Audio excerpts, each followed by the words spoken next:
দেখো কোনটি কেন্দ্রীয় প্রবণতার অন্তর্ভুক্ত নয়? উত্তর হচ্ছে পরিসর। কারণ কেন্দ্রীয় প্রবণতার পরিমাপ হচ্ছে তিনটা। এই যে দেখো গড়, মধ্যক, প্রচুরক। কথা বুঝছো? আচ্ছা, এই যে দেখো অজীব রেখার ক্ষেত্রে নিচের কোনটা সঠিক? অজীব রেখা হচ্ছে ঊর্ধ্বগামী, মানে উপরে উঠবে, খালি শুধু উপরে উপরে উপরে উঠে, ঠিক আছে? কথা বুঝছো? প্রিয় শিক্ষার্থী বন্ধুরা, আরো অনেক টেকনিক আছে। যারা বিশেষ করে ম্যাথ আর ইংলিশে পাশের বই আছো, পাবেল স্যারের শেষ মুহূর্তে একদিন, মানে একদিনে পাশ করার যে কোর্সটা আছে, এটাতে চাইলে ভর্তি হতে পারো। বিস্তারিত জানার জন্য পুরো ভিডিওটা দেখো, সবকিছু দেওয়া আছে।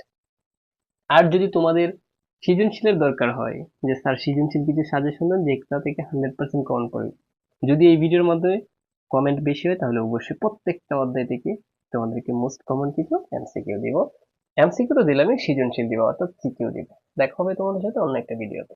10টা প্লাস কমন পাবো, বাস, কোনো টেনশন নেই, কারণ 10টা হলেই তো পাস। এমসিকিউ সিকিউ মাত্র তোমাকে কয়েকটা অঙ্ক শেখাবো, ঠিক আছে? মাত্র তোমাকে আমি কয়েকটা অঙ্ক শেখাবো।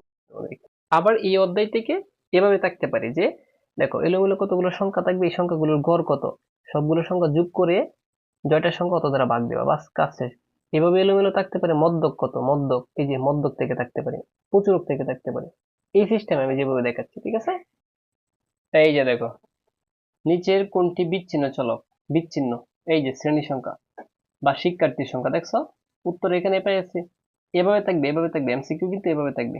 কথা বুঝছো কিনা সবাই? আচ্ছা, এই যে দেখো নিচের কোনটি অবিচ্ছিন্ন চলক থেকে আসছে, দেখছো? বয়স, যে চারটা লিখে দিছে এই চারটা থেকে আসছে। কি মধু না? কিরে কিরে, ওই মধু।